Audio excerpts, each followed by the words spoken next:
2026-এর vote Trinamool সরকারের কাছে চতুর্থবারের জন্য নির্বাচন, চতুর্থবারের জন্য।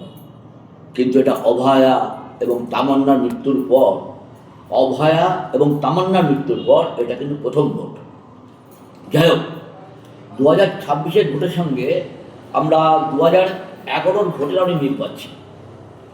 2011-তে ভোটের আগে বুদ্ধদেববাবু বলতেন, বুদ্ধদেব ভট্টাচার্য কি বলতেন, আমরা 235, ওরা 35, মানে কোনো কার্যই করতেন না। ফলে বিরোধীরা ওপেন গেমের সুযোগ পেয়ে গিয়েছিল। ওপেন গেম, পুরোপুরি ওপেন।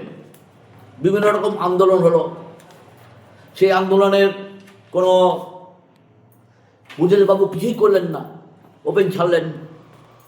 ওই যে একটাই কথা, 235, আমরা ওরা 35। আমরা সিঙ্গুর দেখলাম, নন্দীগ্রাম দেখলাম, তাপসী মালিক দেখলাম, রুকবানুর রহমানকে দেখলাম, কত কি দেখলাম। এবং রুকবানুর রহমানের মৃত্যুর পর, নন্দীগ্রামের পর, সিঙ্গুরের পর প্রচুর বুদ্ধিজীবী মানুষের মিছিল। যদিও আজকে সেই বুদ্ধিজীবী মানুষরা পুরো ভ্যানিস হয়ে গেছে, ভ্যানিস, পুরো ভ্যানিস।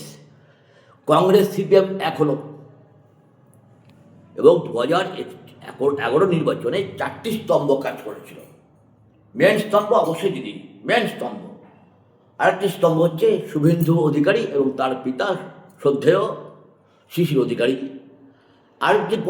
আরেকটি স্তম্ভ কংগ্রেস অধীর চৌধুরী অবশ্যই।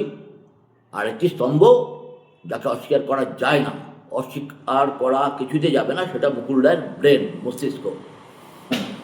যাই হোক, 2021-এ বিদায়ী হলো সিপিএমের, মানে আত্ম অহমিকার বিদায়। 235 আমরা, তোমরা শুধু 35। 2016-র ভোটে দেখলাম আমরা বাম কংগ্রেস এক হলো, কিন্তু তৃতীয় বিরোধী শক্তি বিজেপি। এখানে বিজেপি তৃতীয় শক্তি হিসাবে প্রচুর ভোট কেটেছে। একটা উদাহরণ দিচ্ছি, পানিহাটিতে শ্রদ্ধেয় নির্মল ঘোষ 2000 ভোটে জিতেছিলেন, হেরেছিলেন সন্ময় বন্দ্যোপাধ্যায়। কিন্তু এই পানিহাটিতে বিজেপি 2016-এ পেয়েছিল 19,000 ভোট প্রায়। সুতরাং তৃতীয় শক্তি বিজেপি এখানে প্রচুরভাবে ভোট কাটে, নাহলে কী হতো বলা মুশকিল। 16-তে 21-এ কিন্তু হাওয়া অনেকটা ঘোড়ার মধ্যে চলে এসেছিল। 19-এর লোকসভা নির্বাচনে 18টা পেল, 18টা, দুটোর থেকে 18টা বিজেপি। ভোট শেয়ারিং প্রায় 40%। 21-এ সবাই ভাবলো বিজেপি আসছেই, কিন্তু ধরাশায়ী হলো। কী জন্য ধরাশায়ী হলো? মূল 4টে প্রধান কারণ। 1 নম্বর কারণ শীতলকুচির ঘটনা। প্রথম দফার ভোট কুচবিহারে গুলি চলল, নিরীহ মুসলিমরা মারা গেল 4 জন। ফলে পরের দফাগুলোতে মুসলিম ভোট একমুখী হয়ে তৃণমূলের কাছে ঝাঁপিয়ে পড়ল। সব তৃণমূল লড়তে হবে, বাঁচতে হবে, তৃণমূলই বাঁচাতে পারবে।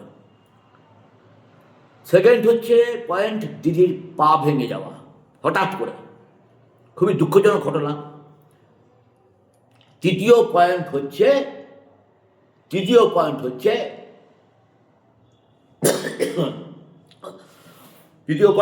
লক্ষ্মী ভাণ্ডার 500 থেকে 1000 করে দেওয়া।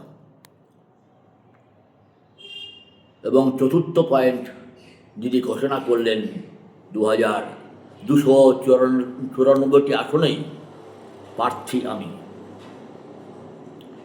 যাই হোক, এই ঘটনাগুলি কাজ করলো। 38%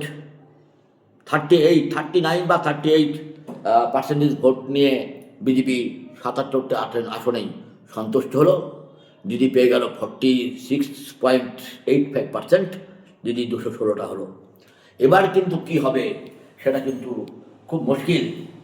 সেই জন্য দিদি কিন্তু বিরোধীদের খুব একটা ওপেনে থাকতে দিচ্ছে না, যেটা বুদ্ধদেববাবু করে গিয়েছিল, সেটা দিদি করতে দেবে না। ওপেন খেলা খেলতে দেবে না বিরোধীদের। এটাই বাস্তব। দেখা যাক জনগণ কী বলে পশ্চিমবঙ্গের। নমস্কার।